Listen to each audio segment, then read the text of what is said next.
Seja muito bem-vindo, seja muito bem-vinda ao podcast Acabe com a Fobia, onde discutiremos as estratégias e os métodos para acabar com as fobias de uma vez por todas. Eu sou Anderson Cuba. E eu sou Natânia Albuquerque. E o tema de hoje é como as fobias são geradas. Primeiro, o que é uma fobia? Nossa, fobia, para começo de conversa, é um medo, é isso mesmo, é um medo exacerbado, um medo exagerado e principalmente um medo que você não tem controle. Porque tem aqueles medos que a gente, eu tenho medo, por exemplo, para homem. Eu tenho medo de flertar com uma menina numa balada e tudo. Mas é um medo que ao mesmo tempo tem controle. Em um determinado contexto, o cara vai lá, se pressiona, não, hoje eu vou e vai, né? Agora, a fobia, a pessoa não tem controle nenhum. Por exemplo, uma moça, ela tinha fobia de lagarta. Cara, uma fobia de lagarta. A lagarta anda, sei lá, quantos quilômetros por hora? Nossa, muito devagar. 0,0001 quilômetro por hora? Não sei. Então, é isso. E mesmo assim a pessoa não tem controle. Ela tenta se controlar, tenta respirar. Não, é só uma lagartinha. É como se aquilo fosse algo muito maior para ela, Sim. né? Não, teve uma vez que eu perguntei, não era lagarta, era lagartixa. Eu conversando com a moça e tudo, e aí eu falei, mas que tamanho que é essa lagartixa que tem na sua mente? Aí ela fez assim, ó. Sabe, a primeira resposta do inconsciente. Tipo assim, era uma coisa bem grande. Alguém pode dizer, não, é porque ela tava com a mão assim, aí fez assim, eu falo, não. Isso já denuncia, tipo assim, tá lá no inconsciente da pessoa. Tipo, aí ajusta com a realidade, né? Não, é desse tamanho, caramba. Até eu morreria de medo com uma lagartixa desse tamanho, sairia correndo. Não é fácil uma lagartixa desse tamanho. Anderson, e como é formada uma fobia? Várias coisas vão contribuir para a formação de uma fobia. Você tem alguns blocos que conectam e assim, é como se fosse uma construção mesmo, assim, você tem partes... Tijolinhos. Isso, exatamente. Coisas que vão acontecendo, peças que vão montando uma fobia. Às vezes pode parecer até complexo demais, e é. Porque você fala, então se é tão complexo, como é que tanta gente tem fobia? É porque a gente está 24 horas do dia, desde que nasce, às vezes esses blocos encaixam, às vezes não. E aí a pessoa tem a sorte de fazer essa construção de uma determinada maneira e, você ganhou uma fobia. Por exemplo, um desses blocos é a associação, o processo de associação.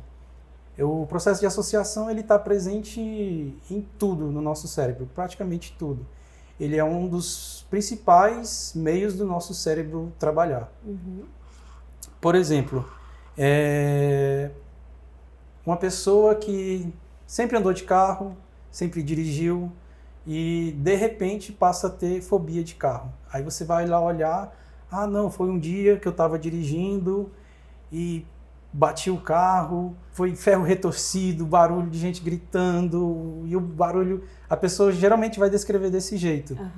Por exemplo, se for uma pessoa muito auditiva, ela vai falar os detalhes assim, caramba, foi um barulho enorme, e é ferro retorcido, barulho de vidro voando, gente gritando. A pessoa auditiva vai falar isso. Uma pessoa que é muito sinestésica, ou seja, ela fala mais das sensações físicas. Ela vai falar, nossa, eu só senti o baque, e aí de repente eu senti meu corpo voando, e eu só senti as coisas girando, senti o meu corpo indo para um lado para o outro no carro.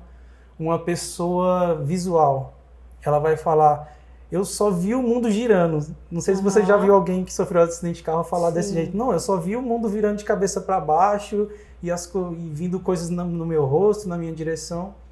Isso dá uma pista pra gente dos canais das pessoas. Tem gente que vai mais no auditivo, tem gente que vai mais no sinestésico, nas sensações. Legal isso. E tem gente que vai mais no visual. Mas isso independe para a fobia. Isso vai dizer pra gente qual o canal que a fobia está gravado mais forte. Mas, por exemplo, quer ver? Essa aqui vai ser legal. Olha só. Agora vocês vão conhecer meu lado desenhista. Para quem estiver ouvindo esse podcast aí só no áudio, eu estou desenhando aqui um neurônio. Uau, que desenho. É o neurônio mais bonito que vocês já viram. Esses aqui são... Não vou lembrar o nome técnico, não. Mas é a parte onde acontece as sinapses aqui nos neurônios. Vou desenhar um outro aqui, bonitinho. Eu acho que o Anderson tem parentesco com Picasso. Imagina aqui que nesse neurônio, isso é só uma metáfora, tá? Na verdade, isso vai acontecer num grupo de neurônios em conexões incríveis, mas para nossa didática aqui, imagina que nesse neurônio aqui tá a representação para você de tudo que é um carro. Nossa, beleza? Tudo que é um carro. Suas lembranças em relação a um carro, o que você sente em relação a um carro. É um conceito. Conceito do que é um carro, conceito do que é dirigir, conceito do que é viajar de carro, andar de carro, imagens de carros. Digamos que está tudo aqui nesse neurônio. Beleza. Do lado de cá estão emoções. Por exemplo, digamos que esse grupo de neurônios aqui está o medo. Beleza. Em algum lugar do seu cérebro está lá o medo, a emoção medo. E todo mundo tem no repertório emocional essa emoção, o medo. O medo ele serve para nos proteger, serve para um monte de coisa. E aí, essa pessoa sofreu esse acidente de carro que eu estava descrevendo. Ferro retorcido e tudo. O que acontece? Um evento desse aqui, geralmente gera um forte impacto emocional. Então a pessoa vai criar aqui está o medo, estava lá quietinho. Isso aqui é a fenda sináptica. E aí vai acontecer aqui uma sinapse. E essa sinapse, a pessoa, por exemplo, ela sofre um acidente, às vezes ela está sentada ali na calçada e começa a repetir. E vê o acidente de novo, e vê de novo, e vê de novo, e de novo, e de novo. Rodando o mesmo filminho, tipo ela dirigindo, o carro bateu, e ai meu Deus, e gente gritando, e roda. Alguma vez você já deve ter passado isso na sua vida. Tipo, certeza. Acontece uma coisa e aquilo não sai da sua cabeça. Você fica roda. Cada vez que isso está rodando, está fortalecendo essas sinapses aqui, ó. Tá ficando mais forte. E dependendo do nível disso daqui, cria uma sinapse tão forte entre o que é um carro e o medo, que pronto, isso aqui fica ligado para sempre. Essa sinapse, ela se torna muito forte. E agora, toda vez que essa pessoa entrar num carro, for sentar para dirigir, ou for pensar em entrar em um carro, já dispara o medo. E aí começa a suar, começa a tremer, a pupila dilata, a pessoa sente que está perdendo o controle das emoções, às vezes só de pensar num carro. Não precisa nem entrar, às vezes a pessoa fala assim, vamos viajar, a pessoa já, ai meu Deus. A pessoa tem que ir de carro para algum lugar, ela já começa a passar mal antes mesmo de entrar no carro. Porque já tem essa ligação, como se fosse um elo, né? E aí isso aqui é um dos processos, uma das formas que uma fobia ela é gravada, ou seja, isso aqui é uma associação. A pessoa associou carro a medo. Carro significa medo agora. Para algumas pessoas, por exemplo, o carro é uma paixão. Né? A pessoa é apaixonada por carro, só pesquisa sobre carro, só fala sobre carro, geralmente homem, né? Fala muito sobre carro, apesar que hoje tem muitas mulheres apaixonadas por carro. Mas, por exemplo, é uma outra emoção, não é medo que está lá. A sinapse dessa pessoa é a paixão, eu amo falar de carro, eu adoro carro. Outras pessoas, não, é só um meio de transporte. Sim. Se tivesse outro melhor, eu até preferia. Então, cada pessoa tem essas conexões, essas associações.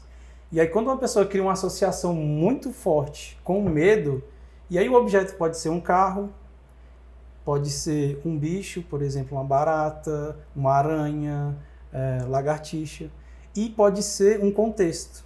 Por exemplo, medo de altura. Não é uma coisa, é um contexto.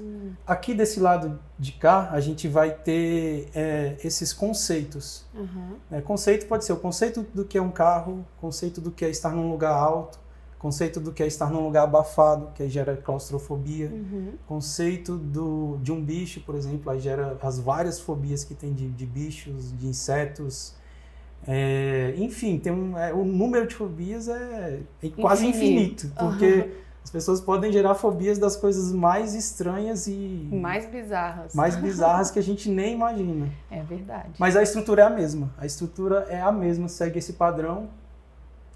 E aqui, isso aqui é um forte impacto emocional. A pessoa passar por um acidente, por um trauma, uma experiência traumática, gera aquela emoção que vem de uma vez e a pessoa, isso cola, né? E aí agora pronto, é medo, pode ser pânico, pode ser, enfim, emoções fortes. Ou então repetição. De alguma forma aquilo foi repetido várias e várias vezes, às vezes na própria cabeça, ou às vezes na realidade. Uma sequência de coisas que acontecem repetidas e aí gera uma fobia. Porque, por exemplo, tem pessoas que têm fobias de coisas que nunca passou por um trauma. Por exemplo, a pessoa tem medo de altura e nunca caiu de um lugar alto. Tipo assim, não, nunca caí de um prédio, mas... Já tem esse medo, mesmo sem ter acontecido alguma coisa, né? Aí fala, mas e aí? Não aconteceu nada. Não aconteceu nada, por que a pessoa tem medo? Então, existem outras formas de criar essa associação. Tem. Assim, uma dessas é essa, forte impacto emocional. Tem duas formas de criar essas associações. Ou por forte impacto emocional, ou por repetição. Ou as duas juntas. Você está sob forte impacto emocional e a repetição está ali rodando. E aí, por exemplo, uma pessoa que nunca caiu de um prédio alto, mas tem fobia de altura.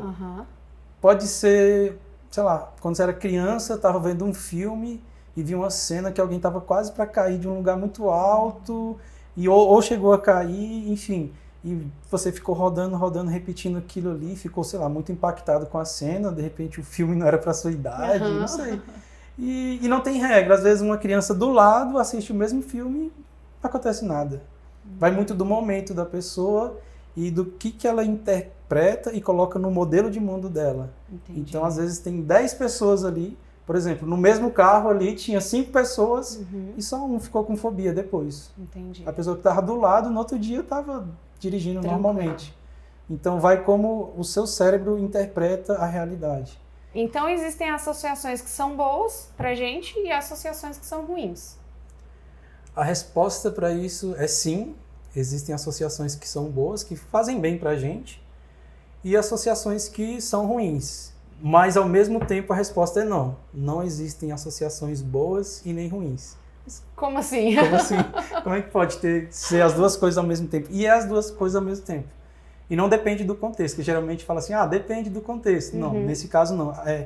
As duas respostas são verdadeiras ao mesmo tempo. Por quê?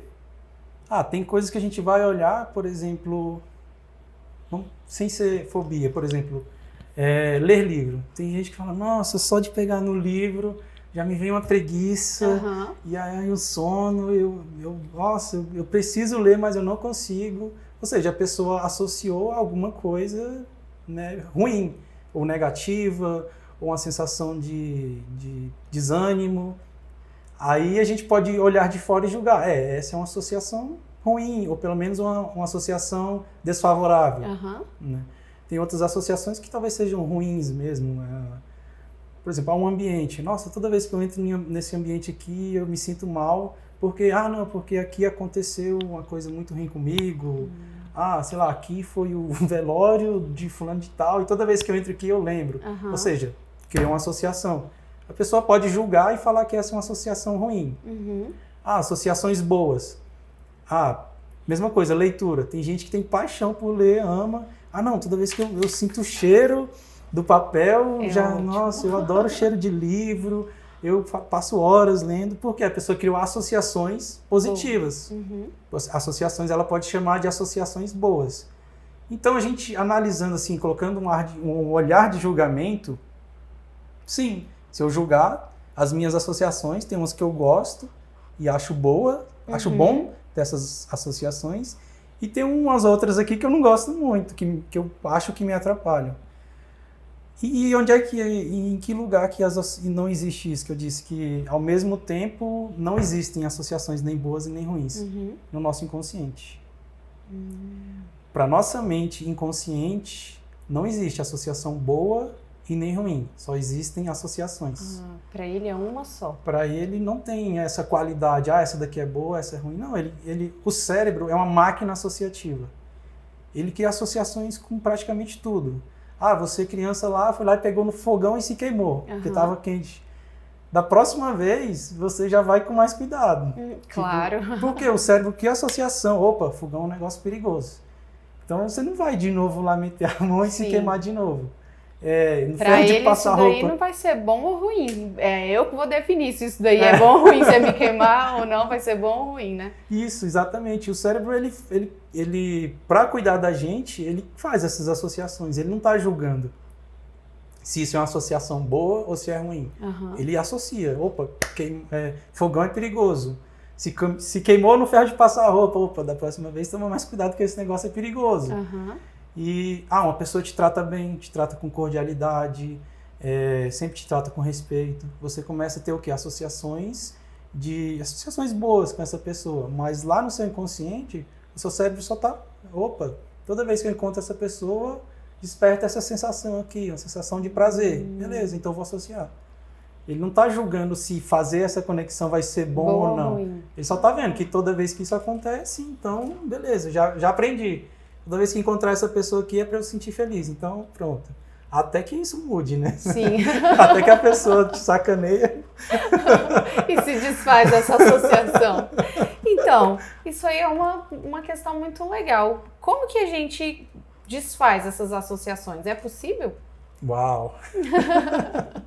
Sim, e a maioria das pessoas, aí principalmente no caso de fobias, elas vão tratar isso do jeito assim, inefetivo. Eu ia falar errado, mas não é necessariamente errado. Mas é um jeito que geralmente não vai dar resultado. Que é o quê? Não é eficaz. Isso. Tentar usar o racional, tentar usar a lógica. Por exemplo, uma pessoa que tem fobia de lagarta, o mesmo exemplo.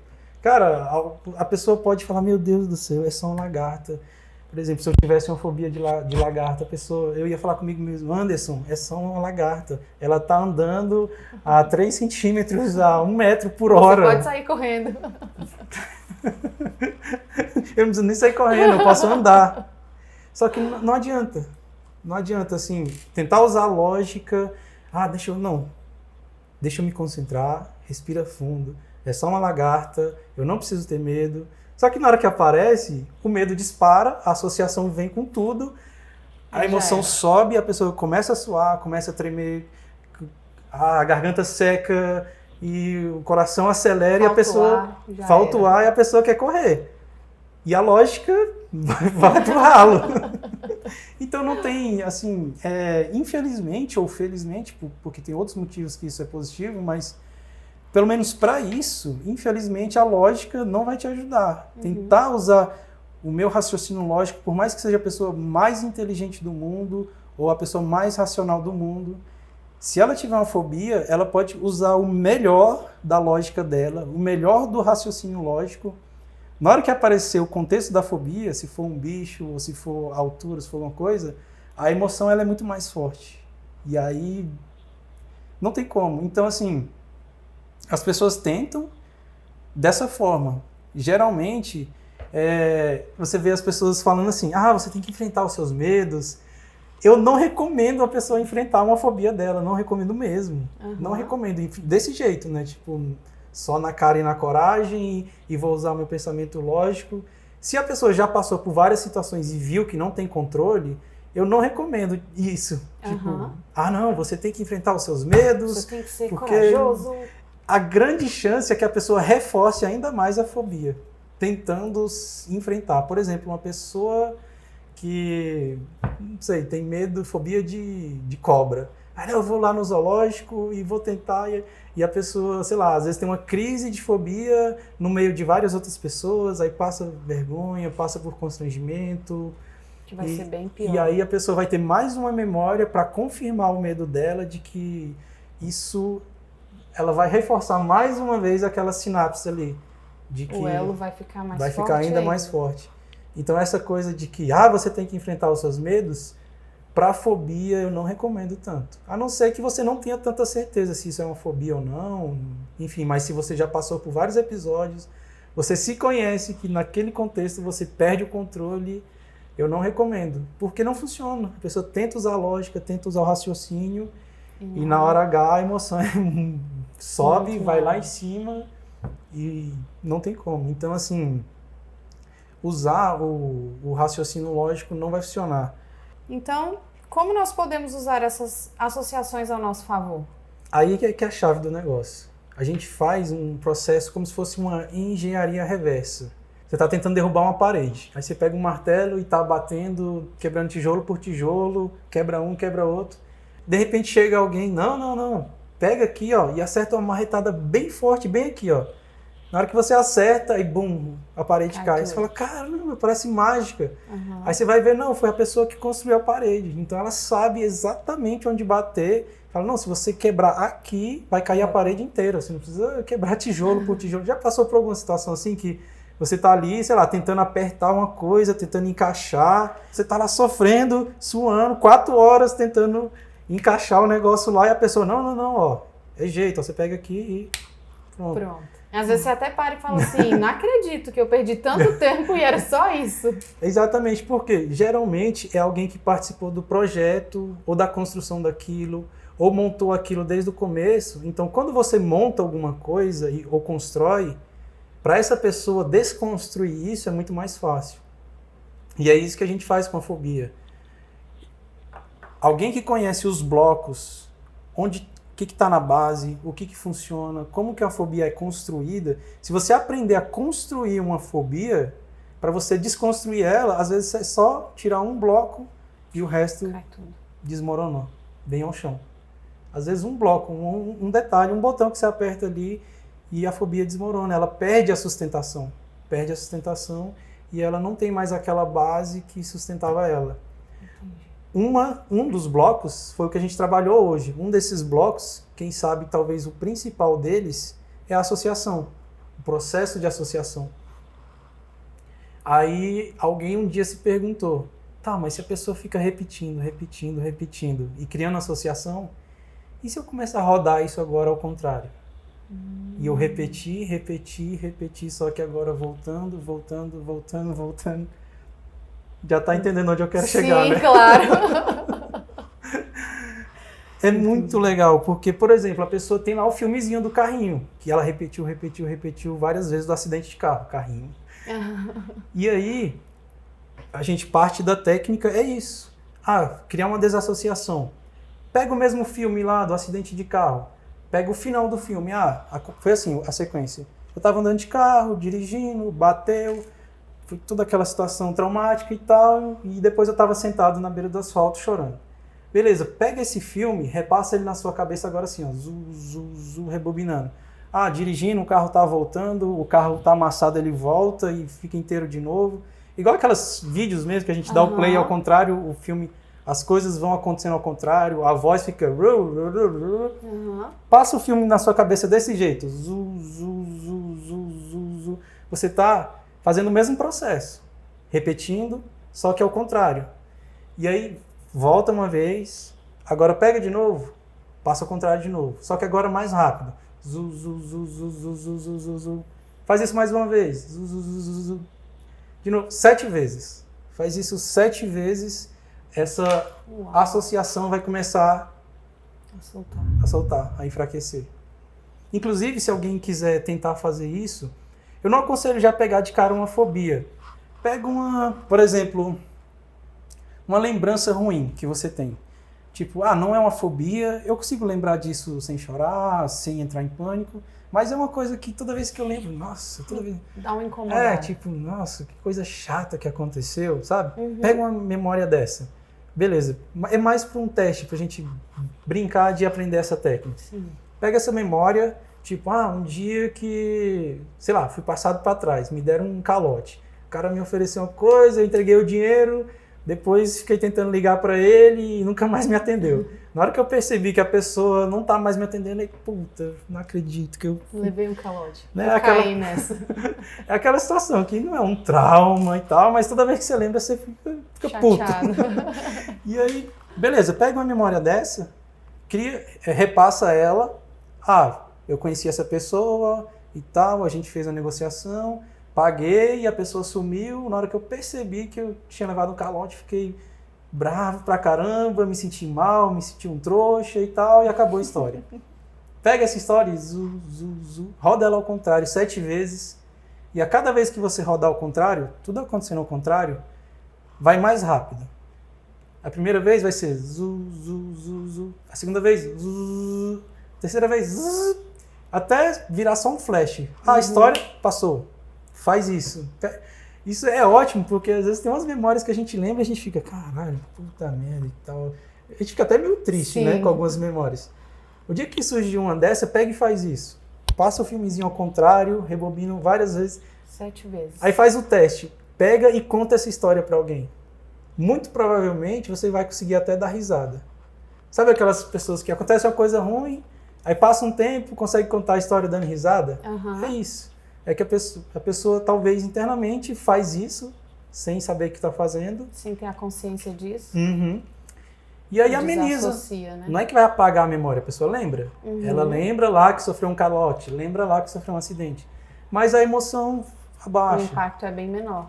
Você reduz esse impacto emocional. Legal. Então a pessoa lembra do que aconteceu, mas não sente mais aquelas emoções negativas. Muito então, legal. Esse é um dos blocos. Hoje a gente falou dele, associação. E ainda falamos de uma forma de como desassociar. Ou pelo menos enfraquecer aqui. Quando a gente está rodando o filmezinho ao contrário, a gente está enfraquecendo essa sinapse. Legal. Por isso que é um processo de conhecer a fobia. Conhecer tão a fundo, de assim, caramba, eu conheço essa fobia tão bem, que se eu quisesse criar uma fobia em mim, eu seria capaz. Quando você chega nesse nível de conhecer uma fobia tão bem, ao ponto de ser capaz de criar uma, descriar ela, se torna, às vezes, até, não vou dizer fácil, mas simples. Não é fácil porque dá trabalho, tem um trabalho de fazer, mas não é complexo. Chega a ser simples. E principalmente depois que você enxerga todos os blocos, os pedaços, como que uma fobia funciona, aí você bate o olho e fala, cara, peraí, tira isso aqui, ó. Tira, e aí cai tudo. Por água abaixo. Legal. Então, pessoal, vai acontecer uma coisa muito legal no Instagram. Nós vamos aplicar o método para acabar com a fobia ao vivo. Uau! Com um dos nossos seguidores. Se você quiser se inscrever para aplicar essa técnica, o Anderson, ele vai aplicar essa técnica. Então, faça sua inscrição no Instagram. No Instagram, a gente coloca link aqui no YouTube, em todas as mídias. No Facebook, Instagram e YouTube.